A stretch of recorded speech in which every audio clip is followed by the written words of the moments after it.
Vous écoutez Point de Corde, le podcast Actu MotoGP. Toute l'actualité de vos pilotes préférés et de la plus grande compétition moto de la planète. Abonnez-vous pour suivre nos autres épisodes. Point de Corde, le podcast Actu MotoGP. Bonjour tout le monde, bienvenue, nouveau podcast. Je suis ravi de vous accueillir. En plus, pour le moment, le moins qu'on puisse dire, l'actualité MotoGP, même quand il n'y a pas de course, il se passe des choses, donc vraiment très content de vous accueillir. Alors avant de commencer à vous parler du sujet d'aujourd'hui, je vais vous demander si vous suivez le podcast, de me soutenir. Le podcast il est tout nouveau, je suis en train d'essayer d'installer un studio, voilà, de changer un petit peu les choses, de pouvoir être là sur toutes les plateformes, ça maintenant c'est fait, mais j'ai besoin de votre aide pour que d'autres personnes connaissent ce podcast. Ça prend 2 secondes et c'est super important. Alors s'il vous plaît, je vous le demande vraiment, est-ce que vous pouvez aller mettre les évaluations, les 5 étoiles, si vous êtes sur Spotify, Deezer, Apple Podcast, ça m'aide énormément parce que l'algorithme va proposer mon podcast à d'autres personnes. Et vu qu'il est nouveau, autant vous dire, j'en ai clairement besoin si je veux que les écoutes, elles augmentent et qu'à long terme, je puisse continuer à consacrer du temps pour vous partager ma passion du MotoGP. YouTube, c'est la même chose. Abonnez-vous à la page, à la chaîne YouTube, et vous pouvez également mettre le pouce bleu sous la vidéo. Ça change vraiment tout, et voilà, ça me permet d'être très content et de voir que vous êtes plus nombreux à nous suivre. En plus, je vois que les premiers podcasts ont cartonné, donc ça fait énormément plaisir. Merci de vos évaluations. Point de Corde, le podcast Actu MotoGP. Le sommaire du jour. Alors, promis, vous allez avoir une impression de déjà entendu si je vous dis Rossi versus Marquez. Sans déconner qu'on va parler de ça en MotoGP. Valentino qui est revenu cette semaine sur sa rivalité avec Marc Marquez, ouais. Ce qui a donné de nouvelles déclarations et potentiellement de nouvelles infos. Alors, si j'en parle, c'est pas juste pour le plaisir de se dire ouais, un contenu putaclic. Non, pas du tout. C'est juste que forcément, de nouvelles infos et point de vue d'un pilote, c'est toujours super intéressant. On connaissait déjà beaucoup de choses sur le point de vue de Valentino Rossi par rapport à l'incident l'opposant dans la lutte au titre avec Marc Marquez en 2015, cette fameuse année. On a appris de nouvelles choses et des mots assez forts. Alors, je vous en parle déjà dans un article que vous pouvez lire si vous voulez le retrouver sur pointdecorde.be. Mais donc la hache de guerre n'est clairement pas enterrée entre les deux pilotes. Et Valentino Rossi donc a décidé d'en remettre des couches. Le docteur a été l'invité d'un podcast. Et c'est pas n'importe quel podcast, ça s'appelle Mick Bagel. C'est le podcast d'Andrea Mignot. Et on a parlé de beaucoup de choses dans ce podcast. Alors, j'ai pas écouté l'intégralité pour tout vous dire. Il est en italien ce podcast. J'en ai lu les grandes lignes, mais dans ces grandes lignes, on parle de toute la carrière de Valentino Rossi. Énormément. Mais évidemment, vous vous en doutez, ce qui est surtout ressorti, notamment sur les réseaux sociaux, c'est le moment où on pose des questions à Valentino Rossi sur Marc Marquez. Et aujourd'hui, je vais me consacrer à ça parce que sincèrement, c'est à la fois amusant et à la fois un peu... comment vous dire ? Vous savez quoi ? Je vais vous réserver mon avis quand même pour plus tard. Point de Corde, le podcast Actu MotoGP. Alors avant d'aller dans le détail, je vous dis juste une chose, je trouve ça assez affolant de lire les commentaires sur les réseaux sociaux. Donc j'ai partagé cet article, l'article écrit sur ces déclarations de Valentino Rossi. On a eu des insultes, mais on a eu la totale. Je ne pouvais pas imaginer plus d'insultes que ça entre supporters d'un camp et de l'autre. Forcément, ça a dégénéré, alors que c'est une histoire qu'on connaît. Et on est fan de la même discipline, donc je suis assez étonné. Et je pense franchement qu'on pourrait faire en sorte de débattre, de se donner nos avis. Voilà, tout le monde a son avis et je conçois bien qu'on ne sera jamais d'accord. Mais s'il vous plaît, ne nous insultons pas. Ça sera tellement mieux. Finalement, on aime le même sport. Bon, notre histoire, Valentino Rossi, qui donc, dans ce podcast, revient sur cette rivalité de 2015. Et là, on apprend pas mal de choses sur son point de vue à lui. Et c'est bien, on se met un peu dans la tête du docteur. Ça, moi, j'aime bien cette idée. Donc, souvenez-vous, quand Marc Marquez arrive en MotoGP, Valentino Rossi est un de ceux qui le défend le plus quand d'autres pilotes le trouvent trop agressif. Avec le recul, c'est assez marrant d'imaginer ça. C'est-à-dire que Marc, il arrive, il a peur d'aucun pilote et certains le prennent comme un manque de respect. Et Valentino a cette déclaration dont je me rappelle, ce qui dérange tout le monde, c'est que Marc Marquez va très vite. Et je pense qu'il avait sincèrement un peu raison. Alors, dans son récit, il nous fait revivre étape par étape les grands moments qui ont fait dégénérer la saison de 2015. Et ça va forcément vous rappeler quelques souvenirs. Moi, je trouve ça super intéressant. Il commence notamment avec le Grand Prix d'Argentine. Alors je suis désolé, aujourd'hui je vais beaucoup lire parce que c'est beaucoup de citations de Valentino Rossi et je voudrais pas me les approprier, je vais vous les citer au plus proche de ce que lui a réellement parlé. Alors il nous dit: je revenais sur Marc Marquez, je l'ai dépassé, au lieu de me suivre, il m'a volontairement percuté pour me faire tomber. J'ai tenu la trajectoire, on s'est touché, il est tombé, mais il a alors fait comme si tout était toujours OK avec moi. Donc dans un premier temps, on comprend que voilà, il y a un premier incident, il y a ce déclencheur, mais pas spécialement quelque chose qui va dégénérer. Et là ensuite arrive Assen. Vous vous rappelez Assen? On a tous vu ces images, le triomphe de Valentino Rossi, les supporters dans une folie particulière parce que contact avant cette fameuse chicane coupée par Valentino Rossi qui s'empare donc de la victoire. C'est un incident qui est sur YouTube, vous pouvez aller voir, ça fait des millions de vues, si vous vous en rappelez pas. Voilà ce qu'il en dit. Il dit: Assen, ça a été un moment hyper intense. On a passé toute la course à nous tourner autour, à nous dépasser, et puis au dernier virage, j'ai freiné aussi tard que possible. On s'est touché, j'ai dû couper la chicane pour gagner. Et il m'a dit: c'est facile de gagner en coupant la chicane. Alors ce à quoi évidemment Valentino Rossi va le voir et lui demande: mais qu'est-ce que je pouvais faire? Une fois qu'on s'est touché, j'avais pas d'autre solution. Mais ce qu'on comprend surtout, c'est que là, finalement, c'est un peu d'effet de course, mais il y a quelque chose qui est en train de se casser et qui va conditionner la suite de la saison 2015. On sent également chez les fans de part et d'autre, et je me rappelle assez précisément aujourd'hui, qu'après ça, il y a une rivalité qui va passer de rivalité saine et sportive à rivalité un peu malsaine. Et attendez, parce qu'arrive la Malaisie, et ça aussi, il en parle, Valentino Rossi, forcément, le fameux incident qu'on pourra analyser des tas et des tas de fois, qui ne mettra pas tout le monde d'accord. Marquez et Rossi se tournent autour durant toute la course. Selon Rossi, Marquez volontairement va jouer avec lui. Et ce qu'il dit, c'est qu'en Malaisie, donc Marquez ne l'a pas lâché pendant toute la course. Après avoir essayé de me faire tomber plusieurs fois, j'ai décidé de ne pas me laisser de faire et de répondre. Je ne voulais pas le faire tomber, mais il est tombé. Et c'est ce qui m'a coûté le titre. Ils ont décidé que je l'avais fait tomber exprès et m'ont pénalisé. Valentino dit: je savais que c'était fini. Et alors, ce qui aurait créé ce départ de haine, c'est la suite de sa phrase. J'ai vu Marquez sourire à Alzamora, comme pour dire: ça y est, on l'a bien eu. Alzamora qui était à l'époque le manager des frères Marquez, pour ceux qui ne s'y tueraient pas.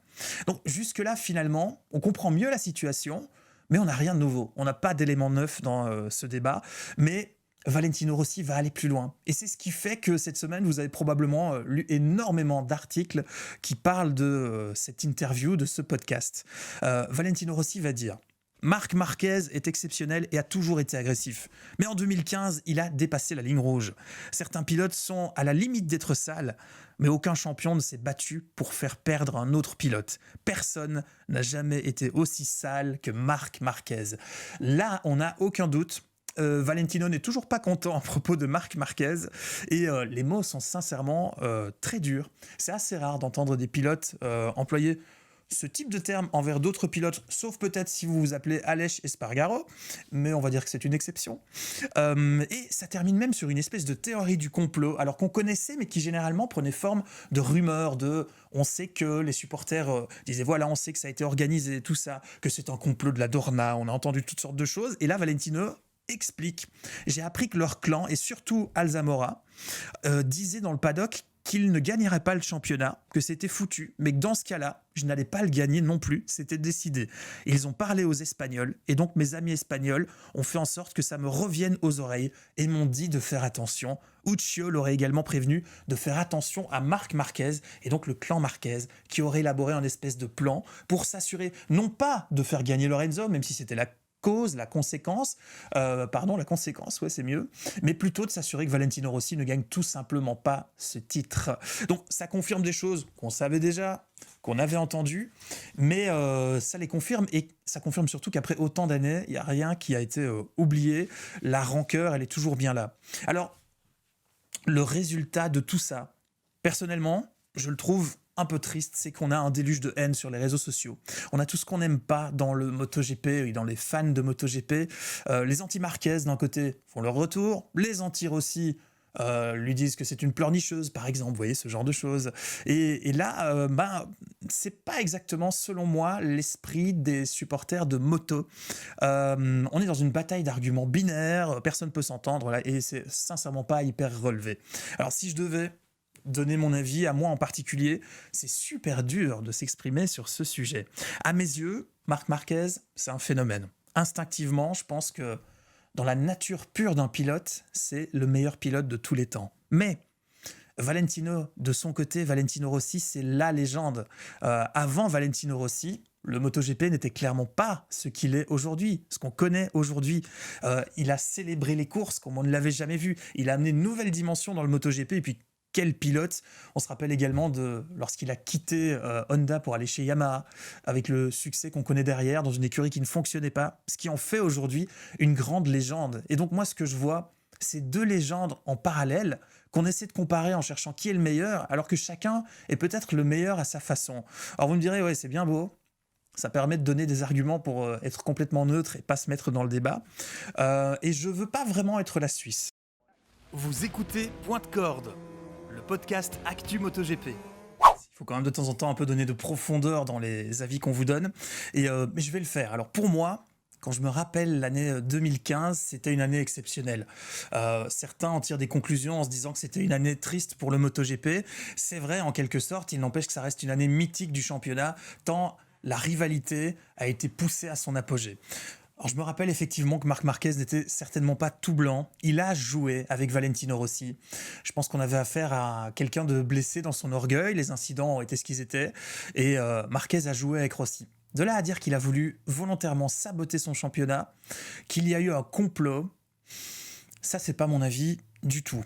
Même si, c'est sûr, vu les circonstances, oui, Marc Marquez s'est dit, pardonnez l'expression, je vais l'emmerder autant que possible. Ça, je pense que c'est vrai, on l'a vu dans les courses, quand l'un pouvait embêter l'autre, il s'en privait pas. Et justement, je dis l'un et l'autre. Alors, je trouve aussi que de son côté, Valentino Rossi a tendance à oublier que cette année-là, il a énormément joué de son influence sur le paddock. Valentino Rossi, c'est un monstre du MotoGP. Et à ce moment-là, il a tout le paddock derrière lui. Et il va utiliser cette aura pour faire monter la pression sur Marc Marquez. Mais la pression va dégénérer. Et au final, ce fameux incident de 2015, je pense qu'en fait, c'est peut-être la résultante de cette pression. Et est-ce que finalement, c'est pas sur Valentino Rossi qu'elle est retombée? Est-ce que c'était la bonne méthode? Voilà, je pense qu'il a finalement été un peu victime lui-même de ce jeu de pression. Et Marc Marquez est assez fort sur cet aspect mental. Alors, quand il fait tomber Marc Marquez et qu'on le sanctionne, tout le monde ne sera pas d'accord avec moi. Mais c'est une phase pas normale. On pourra, alors sincèrement, je vais même pas discuter de la phase. On l'a tous déjà vu, ce moment où il y a ce fameux coup de pied à toucher ou pas toucher, etc. C'est une phase pas normale et je doute fort qu'il n'ait pas eu envie de le faire tomber. Voilà, alors on le saura jamais, on n'est pas dans la tête des pilotes et sincèrement je suis pas sûr que l'un ou l'autre dira la vérité à ce sujet un jour. Alors pour moi il a fait le jeu de Marquez parce que oui, Marquez c'était un peu vicieux cette pression, il était plus dans la course au titre et pourtant il se mêlait quand même à la victoire, il compliquait les choses et c'est pas habituel que des pilotes viennent s'en mêler, ça a pu être assez déstabilisant. Mais ceux qui regardent les courses de MotoGP depuis longtemps, soyons honnêtes, Valentino Rossi, quand il est champion du monde, au bout de rivalité avec d'autres pilotes, avec Max Biaggi, avec CT Gibernau. Il y a des moments très tendus et il y a des moments où non, Valentino Rossi non plus ne fait pas de cadeaux. Ça a été la même chose dans la rivalité avec Jorge Lorenzo. Ça a été très tendu et par moments, ni l'un ni l'autre ne se fait de cadeaux. Et arrive Marquez avec cette rivalité qui, oui, va prendre une dimension un peu différente. Mais sincèrement, je suis pas sûr que l'un ait moins un animal à gagner que l'autre. Et là, je trouve qu'il y a quelque chose d'assez hypocrite dans ce débat où l'un et l'autre se rejettent la faute alors que chacun sont des champions et sont prêts à faire beaucoup de choses pour l'être. Mais là-dessus, je sais que ça, c'est clairement un avis qui ne mettra pas tout le monde d'accord. Pour moi, si Rossi avait gagné le titre à l'issue de cette saison, aujourd'hui, on n'en parlerait même pas. Point de Corde, le podcast Actu MotoGP. Alors finalement, ce qui est important dans tout ça, je trouve, c'est d'en tirer des conclusions et qu'il y ait un après. Là, on dirait qu'il n'y aura jamais d'après. Ça date quand même d'il y a bientôt 10 ans, imaginez. Est-ce qu'il ne serait pas temps de passer à autre chose? Et attention, ici, c'est Valentino Rossi qui a fait des déclarations. Je ne vais pas dire uniquement que Valentino Rossi doit passer à autre chose. On se rappelle quand il y a eu ce reportage que j'ai trouvé assez bien foutu d'ailleurs, qui a suivi Marc Marquez dans sa vie de tous les jours. Forcément, on parlait de cette rivalité avec Valentino Rossi. Et lorsque Marc Marquez en parle, malgré toutes ses qualités, il n'en parle pas non plus avec une approche très positive, il n'y a pas de désescalade, il n'y a pas de volonté à aller vers un mieux dans ce conflit. Il se présente comme celui qui a tendu la main et à qui on a refusé de la serrer, mais peut-être qu'il faudrait l'attendre à nouveau et que ça vienne des deux côtés aujourd'hui. Pour moi, être un champion, c'est une attitude, et c'est une attitude aussi positive, c'est montrer l'exemple, c'est être un symbole, et là, aucun des deux, selon moi, ne l'est. Ça devrait être la capacité à s'installer comme des grands autour d'une table et à se dire « Ok, je suis pas d'accord avec ce que tu as fait, moi non plus, mais on peut se serrer la main, on est des champions. » Voilà, alors on est sur un blocage qui, je trouve, a pourri sur ces dernières années l'esprit sportif du MotoGP. Dans les tribunes, ça a amené parfois des moments un peu pathétiques où on siffle à tout va, où on applaudit les chutes de certains pilotes. Et voilà, alors on a deux pilotes qui, oui, ont peut-être chacun des défauts. Le plus gros pour moi de Marquez, c'est sa qualité. Il ne va reculer devant rien et parfois faire un peu de folie qui peuvent avoir des conséquences un peu moins faciles à accepter. Le gros défaut de Valentino Rossi, j'en parlais un peu plus tôt, c'est peut-être sa capacité à mettre la pression en jouant avec le paddock qui a parfois été très influent derrière lui. Maintenant, c'est à eux de faire table rase de tout ça et de montrer l'exemple. Et s'ils ne passent pas au-dessus de tout ça, je pense que c'est vraiment la conclusion de ce qu'on entend pour le moment. Je pense que quand ils font le bilan de leur vie et de leur carrière dans quelques années, ça restera des champions qui ont loupé une petite chose, ce petit truc en plus à accomplir. Et ça, c'est bien dommage, parce que si on pouvait se rappeler un jour de cette rivalité avec des souvenirs positifs, ça ne rendrait ces souvenirs que meilleurs. Point de corde, le podcast Actu MotoGP. Vous avez probablement lu aussi ces rumeurs, Valentino Rossi qui aurait proposé à Francesco Bagnaia de l'assister pour élaborer une stratégie anti-Marquez pour 2025. C'est à vérifier, j'ai trouvé aucune source vraiment fiable qui parle de ça. Si vous en avez, n'hésitez pas à me le dire. Pecco aurait refusé, ce qui moi m'étonnerait pas, soit dit en passant, et sincèrement, j'espère que tout ça c'est faux, parce que clairement, c'est pas digne du MotoGP. Je voudrais terminer avec une espèce de conclusion positive. Ce que j'ai en tête, c'est deux moments. Le premier, j'étais en tribune à Valence pour la finale du championnat du monde qui opposait non pas l'an dernier Jorge Martin à Pecco Bagnaia, mais l'année d'avant, Fabio Quartararo à Francesco Bagnaia. Et ce duel a été également par moments assez tendu. Et là, j'ai vu des supporters dans les deux camps aussi agressifs et souhaiter par exemple de voir le pilote rival chuter pour gagner. Ça pour moi c'est pas la mentalité du tout de supporter du MotoGP, et ce que j'ai adoré c'est qu'à la fin de cette course, Francesco Bagnaia est titré, mais que fait Fabio Quartararo? Il va lui serrer la main, il le félicite et il lui sourit, comme quoi finalement c'est juste une histoire de fans, de réseaux sociaux et de bêtises, parce que les pilotes entre eux ont ce respect qu'on n'a pas, et j'ai trouvé que c'était une belle image. On aurait gagné à avoir cette image avec Valentino Rossi et Marc Marquez. Qui sait, il est peut-être pas trop tard. Autre belle image, celle du podium de Misano. Marc Marquez arrive, il a gagné la course et forcément, on est à Misano. Il est sifflé, énormément sifflé. Et là, Pecco Bagnaia, c'est discret, fait un geste de la main, demande aux supporters qui sont là de ne pas siffler Marc Marquez. Alors évidemment, ça ne fonctionnera pas, mais pour moi, là-dessus, on peut dire bravo Pecco. Ça, pour moi, c'est l'attitude d'un champion du monde et ça attire le respect. C'est l'exemple que tout le monde voudrait montrer à ses gosses. Selon moi, c'est avec cette attitude-là et pas avec une stratégie anti-Marquez, c'est avec cette attitude qu'il va pouvoir rivaliser avec Marc Marquez.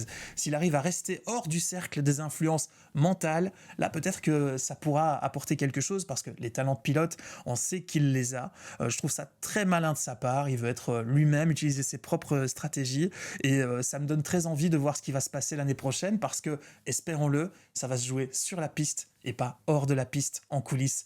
Et c'est ça qu'on veut voir en MotoGP.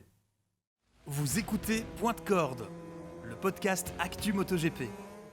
Merci d'avoir suivi ce nouveau podcast. Alors je vous invite à être très cordiaux dans les commentaires, c'est toujours sympa quand on expose son avis, mais c'est encore plus sympa quand on le fait sans utiliser des mots qui sont grossiers. Mais évidemment, si vous n'êtes pas d'accord avec moi, ça moi-même j'adore lire les autres avis, et il n'y a que les imbéciles d'ailleurs qui ne changent pas d'avis, donc pourquoi pas, je suis prêt à lire tout ce que vous allez indiquer.